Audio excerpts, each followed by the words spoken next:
नमस्कार, मैं दीपक पाठक चुनौती 24 इंडिया में आपका स्वागत करता हूं। अभी मैं यहां पर खड़ा हुआ हूं जनपद कासगंज में। ये पंचायत है ग्राम पंचायत चंद्रपुरा गहुपुरा, और ये चंद्रपुरा गहुपुरा है, ये 5 गांव की पंचायत है। और इस 5 गांव में जो ये गहुपुरा है सबसे मेन जगह पर है, और 5 गांव का जो भी सरपंच हैं उसी गहुपुरा में ही होते हैं हर बार, और जो भी राशन डीलर हैं वो भी यहीं पर होते हैं। और इसी के साथ मैं एक बहुत तगड़ी एक स्टोरी लेके आया हूँ। वो स्टोरी है एक शहीद अरेंद्र कुमार की। शहीद अरेंद्र कुमार की स्टोरी है, वो बहुत ही ज़्यादा भयंकर है, बहुत ही ज़्यादा स्ट्रगल भरी ज़िंदगी है उनकी और उनके परिवार की। अभी मैं कुछ ही देर में आपको मिलाऊंगा उनके परिवार से।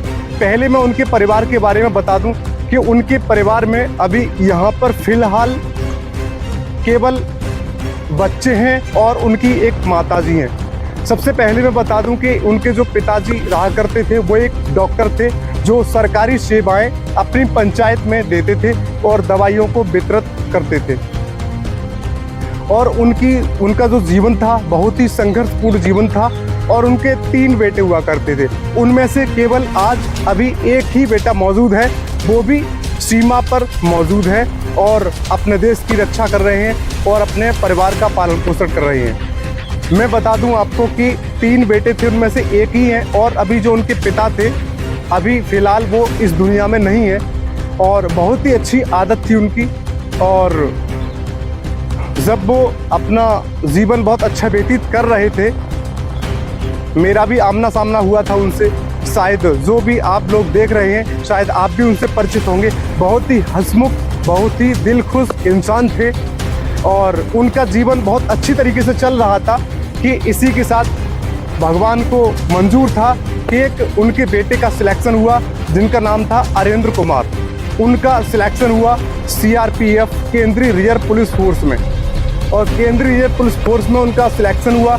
तो उनकी ट्रेनिंग हुई थी 62 बटालियन तमिलनाडु RTC में, तमिलनाडु में ट्रेनिंग हुई थी। और इसी के साथ साथ में जिसकी जानकारी है, पूरी जानकारी मैं उनकी माँ के साथ यहाँ पर बैठकर मैं आपको दूंगा। उनकी माँ है यहाँ पर, और सबसे पहले मैं आपको यहाँ दिखा दूँ कि उनका ये घर है, जो जब वो शहीद हो चुके थे उसके बाद उनका ये वाला घर बना हुआ है। और इसी के साथ मैं लेके चलता हूँ उनकी माँ के साथ। अभी मैंने आपको दिखाया कि उनका घर था यहाँ पर, जो नया वाला घर है। लेकिन इससे पहले मैं आपको उस घटना के बारे में बता दूँ। 6 तारीख थी और 4था महीना था, 2010 की बात है कि चिंता गुफा जंगल में पुलिस थाना वहाँ पर लगता है, चिंता गुफा, और जिला दंतेवाड़ा है जो छत्तीसगढ़ में आता है। वहाँ पर माओवादियों के साथ भीषण मुठभेड़ में वीरतापूर्वक लड़ते हुए शहीद हो गए थे, जिनका नाम है शहीद अरेंद्र कुमार। इससे पहले मैं आपको बता दूं कि इस बार एक जो माँ कहती है अपने बेटे के लिए, इस बार थोड़े जल्दी आना, छोटी की शादी है, तैयारियां करनी पड़ेंगी। मुन्ना इस बार अव्वल आया है, उसके लिए कुछ लेते आना। बहू की भी तबीयत कुछ ठीक नहीं है, याद करती है बहुत तुमको, बाकी सब खैरियत है। माँ ने खत लिखकर फिर से बक्से में बंद कर दिया। 7 साल पहले शहीद जवान की माँ और कर भी क्या सकती है। मैं आपको बता दूं कि शहीद जो हो जाते हैं वो अपनी छाप छोड़ जाते हैं, और छाप ऐसी छोड़ते हैं कि शायद अगर कोई भी नेता भी अगर एक्सपायर होगा, एक्सीडेंट होगा, तो उसकी याद एक बार को इतनी नहीं आएगी, एक बार आंखें नम नहीं होंगी। अगर शहीद एक बार इस दुनिया को छोड़ कर जाता है ना, तो शायद जो दुश्मन होते हैं ना उनकी भी आंखें नम हो जाती हैं। इसी के साथ मैं अरेंद्र जी थे जो उनकी माँ से बात करूंगा अभी मैं, जो उनकी घटना की पूरी स्टोरी है, जब से उन्होंने जन्म लिया था, जब से पूरी स्टोरी उनकी माँ की जुबानी हम सुनेंगे और मैं आपको सुनाऊंगा। नमस्कार माता जी। नमस्कार बेटा, नमस्कार। खूब बनी रहो, अच्छी तरह। मैं यहाँ पर आया हूँ तो यहाँ पर जो आपके बेटे थे अरेंद्र जी, हाँ बहुत मैंने उनके बारे में अच्छा सुना था। हाँ, अच्छे है। हाँ, तो मैं बस ये जानना चाहूँगा कि जब अरेंद्र जी उनकी जॉब नहीं लगी थी, नौकरी नहीं लगी थी, हाँ उससे पहले मतलब उनकी आदत एक माँ ही बता सकती है। हाँ वो आदत आप एक बार उनकी बताएंगे? क्या उनका दिनचर्या था, कैसे काम करते थे, क्या माहौल था उनका, क्या गांव में उठक बैठक थी, घूमते ज्यादा थे कि अपनी तैयारी करते थे, क्या करते थे? घूमत ना आए, तैयारी करता है और जा कहता है नौकरी करेंगे। अच्छा। तो सीआरपी में करेंगे। अच्छा। हाँ, और पढ़ने लिखने में है और वैसे कोई काम ना हो, और काम करता है, खेती में करवा लेता है। हाँ, और सब काम करता है, सब अच्छे करता है, लेकिन उनकी जाए लगन नहीं कि फौज में भर्ती होंगे, हम नौकरी करके दिखाएंगे। अच्छा। हाँ, और अपने माँ बाप को सबको अच्छी तरह से, 3 भाई हैं, तो ऐसे रहेंगे। कोई कहे कि हाँ कैसे रही, अच्छे विचार है। हाँ, कि अच्छे परिवार को लेकर चलेंगे। उनकी जो सोच थी बहुत ही ज्यादा अच्छी सोच थी। और उनके जो फादर थे जिनका नाम सोरन सिंह जी था, और वो भी अब इस दुनिया में नहीं है, अभी माँ जी अकेली हैं। तो आपके कितने बेटे थे? बेटे 3 है। 3। में 3 में एक बेटा रहेगा हुआ। अच्छा। तो बड़े वाले बेटे थे, उनका क्या नाम था? उनको प्रदीप नाम है। तो वो कैसे एक्सपायर हुए, खत्म कैसे हुए? उनको अटैक पर हुआ। अटैक पड़ गया था? हाँ। 4 बच्चा छोड़ गए हैं, एक लड़का। अच्छा। और 3 लड़की। हाँ, और बेटा तो अच्छे ही है, तीनों ही अच्छे है। बेटा तो घर परिवार को लेकर चलता है। माँ जी के अभी जो बड़े बेटे थे जिनका नाम प्रदीप जी था, वो अभी इस दुनिया में नहीं है। उनके 4 बच्चे हैं और उनकी पत्नी है यहाँ पर। वो अभी इसी घर में यहाँ पर रहते हैं यहाँ पर, लेकिन अभी माँ जी के साथ ही रहते हैं। और बच्चों के न बाबा हैं और न पापा हैं और न ही अभी चाचा हैं। चाचा जो हैं, जो शहीद अरेंद्र जी थे, उनकी जगह पर उनको नौकरी मिल गई थी। हाँ, नौकरी मिल गई। जो धर्मेंद्र जी हैं। हाँ, जो अभी सीआरपीएफ में गुड़गांव में कार्यरत है। हाँ। तो अभी जब वो शहीद हुए थे, तो यहाँ पर जब आपको सबसे पहली बार पता पड़ा, किसी ने बताया था जब वो शहीद हुए थे, जब वो इस दुनिया में नहीं रहे थे, तो आपको कैसे पता पड़ा, किसने कैसे बताया? झूठ बोला था आपको? हाँ, झूठ बोला, काऊ ने बताई ना, आई पता समय पड़ेगा और कई माँ को मत बताइए। तो घर वाले बताई, काऊ ने नहीं बताई, बिल्कुल नहीं बताया ना। फिर 2 बजे आई खबर थाने में, तब पूरे गांव सब जने आए।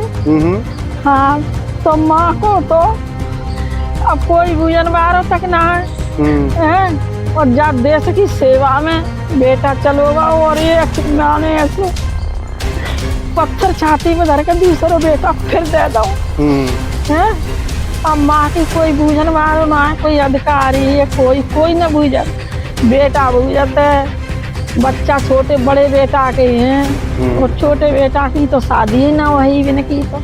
अच्छा। हाँ, उनकी तो शादी है ना, वही बस जाए कहता है घर परिवार हम तो कई लल्ला कब आएंगे, अब के छुट्टी पे जल्दी आएंगे, छुट्टी पे जल्दी आएंगे। तो छुट्टी कुछ ना सबको मालूम पड़ गई गांव में, मगर हम परिवार वाले को नहीं बताई। अच्छा। हाँ, तब कही के जब थाने से आई खबर, तब आए सब गाँव वाले घरे, तब कही है कि हमें फोटो दे दे। अच्छा। हाँ, हम कही फोटो का, तो उनके पापा ने अपन उससे मारो, ये कही है कि फोटो ना आया, हमारा लड़का दुनिया में ना है। अच्छा।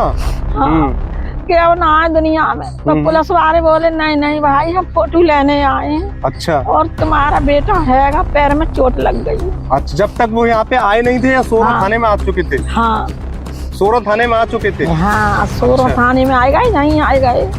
हाँ, तो हमें खबर मिली, तब फिर तो सिगर आई हन्ना में है कि अरेंद्र मारे गए, फौज में मारे गए। फिर तो सब गांव का हितू रिश्तेदार गांव सब जगह में सुनी, तो जहाँ तो मेला हो कि हमको तो खबर ना आई। कि का है रहुआ का ना हो।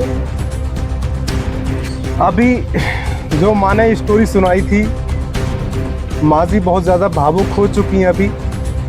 तो जब उनकी डेड बॉडी जब यहाँ पे अपने जनपद कासगंज के सोरो थाने में आई थी, तो यहाँ पर बहुत तगड़ा हड़कंप मच चुका था। माँ जी को, परिवार वालों को किसी ने नहीं बताया था। जो वहाँ से थाने की पुलिस आई थी वो भी यहाँ पर शॉर्टकट में बात कर रही थी कि हमको फोटो चाहिए, फोटो दे दो। लेकिन जब कुछ अंदेशा हुआ, इनके शहीद आर्येंद्र जी के पिताजी के लिए जब अंदेशा हुआ, तो वो बहुत ज़्यादा हैरान हो चुके थे और वो सुध-बुध सब कुछ भूल बैठे थे कि मुझे अब क्या करना है, क्या नहीं करना है। सब भूल गए हम तो सब, हमें को होश ना हो। जब डेड बॉडी आई स्कूल पे पकड़ के ले गए सब जने, हमें पकड़ के ले गए। कोई आर्येंद्र की लेस ना है, कई सबने माँ को दिखाओ। अच्छा, कि माँ पहचानेगी इनकी लेस से। तो हमने कही, जब हमने देखो चेहरा तो चेहरा सब फूल गया। और तीसरे दिन आई मिट्टी, तो हमने कही हमारे लड़का की है। हाँ, हमारे लड़के की है बॉडी। तो हमने देखी, हमें ऐसे बड़े बड़े दुख, अब दुखने के मारे कोई ना है। अब जहाँ रह रहे हैं, जहाँ कोई ना है, ना परिवार वार हुआ है, बच्चा है दूसरे लड़का के, उनको पेट से लगाए बहू को रह रहे हैं, जहाँ अपन उस समय बीता रहे हैं। जब आधे आ जाते तो बेच बातें फिर। अब कोई बूझने वालों ना है, जब ना कोई सीआरपी को जमान बूझे, ना कोई बूझे, कोई ना बूझे। कब को बूझे वो। तो अभी आपने उनकी माँ की जुबानी ये पूरी स्टोरी सुनी, पूरी घटना को जाना। तो मैं बताऊंगा, यहाँ पर एक स्कूल है, इसी घर के किनारे पर पास में स्कूल है जो गवर्नमेंट गवर्नमेंट स्कूल है और सरकारी स्कूल है। तो वहाँ पर उनकी एक मूर्ति लगी हुई है। तो मूर्ति भी काफ़ी दिनों बाद लगी थी वो। और अभी यहाँ से जब निकलेंगे तो मानपुर नगरिया है, जहाँ पर फैक्ट्री पड़ती है, वहाँ पर एक गेट बना हुआ है। उस गेट में कुछ मिस्टेक हैं, उस मिस्टेक को अब दिखाएंगे, अगली वीडियो में दिखाएंगे। लेकिन ये वाली स्टोरी थी बहुत ही ज़्यादा हैरान करने वाली स्टोरी है कि अब माँ जी अभी अकेली हैं, यहाँ पर अकेली रहती हैं, केवल अपने बच्चों के साथ कोई नहीं है। जो छोटे बेटे शहीद आर्येंद्र की जगह पर उनको नौकरी दे दी। उनके घर वालों ने दोबारा से अपने बेटे को, दूसरे बेटे को भी सरकार को दे दिया कि हम दोबारा से अपने बेटे को देश सेवा करने के लिए मौका देते हैं, हम छोटे बेटे को हम देते हैं। तो उन्होंने छोटे बेटे को भी दे दिया और उसमें भर्ती करा दिया। बड़ा बेटा दे दो उसको, छोटा बेटा ही तो शहीद है वो। ये उनसे बड़े थे? हाँ, ये बड़े हैं। ये वो आर्येंद्र जी थे, वो सबसे छोटे थे? सबसे छोटे। अच्छा, हाँ। तो ये वाले उनसे बड़े थे? हाँ, ये बड़े हैं उनसे, और तीन से बड़े जिनके पापा आए सबसे बड़े। अच्छा अच्छा। हाँ। तो आपकी मतलब की बेटी भी है? हाँ, बेटी सबसे बड़ी बेटी। सबसे बड़ी है, एक ही है? हाँ, एक ही है। अच्छा। एक बेटी है सबसे बड़ी, बा से बड़ो लड़का हो, जो 4 बच्चा छोड़ेगा वो सो। और बा से बड़ो, बा से छोटो सो आज सीआरपी में नौकरी कर रहा हुआ, सबसे छोटे की लगी सबसे पहले। तो आपको मतलब कि वहाँ से पेंशन भी आती है क्या? पेंशन आते हैं, हर महीने पेंशन आती है? हाँ, हर महीना आते। अच्छा। हाँ, पेंशन आते। कोई नहीं, ठीक है। तो इससे आगे की स्टोरी मैं आपको दिखाऊंगा, अगली वीडियो में मिलेगी। जो इनकी परेशानियां हैं, जो परेशानियों की सुनवाई अभी तक नहीं हो पा रही है, और उन सुनवाइयों को मैं पहुंचाना चाहूँगा जितने भी इस ज़िले के अधिकारी हैं जो उस समस्या को दूर कर सकते हैं। तो मैं अगली वीडियो को इन माँ जी के साथ में मैं उस वीडियो को अफसरों तक पहुंचाने की कोशिश करूंगा, और जहां तक वीडियो अफसर के पास पहुंचे, इस मामले की सुनवाई जरूर होनी चाहिए। बेटिया है, बहु जमान है चुकी, बाकी पापा ना है, कोई ना है, तो है तो वही को करने। हाँ। गवर्नमेंट ने का सहायता करी, जो जब तब दे दो, कोई मुझे पतना का करी सीआरपी ने। बस बेटा मैंने तो दे दो इतने पे है, तब जा कहता है तुम्हें ये करेंगे वो करेंगे, अब कोई सुनवाई ना है। उनके बड़े जो बड़े बेटे हैं आपके, हाँ। उनकी शादी लायक बेटी हो चुकी है। हाँ, बेटी शादी लायक हो चुकी है, खूब बड़ी है। और अब्बा को बे अपने बच्चा पाले कि वो को कोई साधना मिलती, अब मैं बे पर हूँ, मैं तो हाथ पांव से बेकार हूँ। बड़े बेटा के बच्चा हैं, वे सेवा कर रहे हैं, वे बहू कर रही है, बहू अपना जीवन बिता रही है। जब लड़का ना आए तो बिताए वो ही है। जब जंगल में पड़े हैं, खबर कैसे पड़े हैं, किन के जोर है, जहाँ कौन दुख सुने वो कोई ना सुने, वो मोहल्ला पत्ती हंसत है, कोई ना सुने। कोई बात नहीं माँ जी, आप बिल्कुल परेशान ना हो, और आपकी जो भी सुनवाई होगी उस सुनवाई का जल्दी से जल्दी सुनवाई हो, मैं यही रिक्वेस्ट करूंगा। जो भी इस वीडियो को देख रहे होंगे उनसे रिक्वेस्ट है मेरी कि माँ जी की सहायता हो, हेल्प हो, और जितनी भी सुनवाइयाँ हैं वो मतलब शहीद के परिवार को होनी चाहिए, रियलिटी में होनी चाहिए वो वाली। सही तो कह रहे हैं, कोई बात ना कर तो लगा प्रधान से या काल से कोई बूझ सके ना कि कैसे कहा है। और अब बेटी अब बच्चा जब लड़का छोड़ेगा वो है, और बहू हमारी ये छाती है तो बहू जवान छाती पे आके पड़े हैं। तीन लड़की हैं, एक लड़का है, बस लड़का आज इतनी परेशानी है कि हमारे कोई काऊ को एक गिलास पानी देने वाला ना है। अब लड़का जब होशियार ने होएगा वो 10-12 साल को, तो साग सब्जी सब चीज ले आते है, पालन पोषण कर रहे हैं, अपने हिम्मत से कर रहे हैं पालन पोषण। अब हाथ पांव सही ना है जो चल पाओ।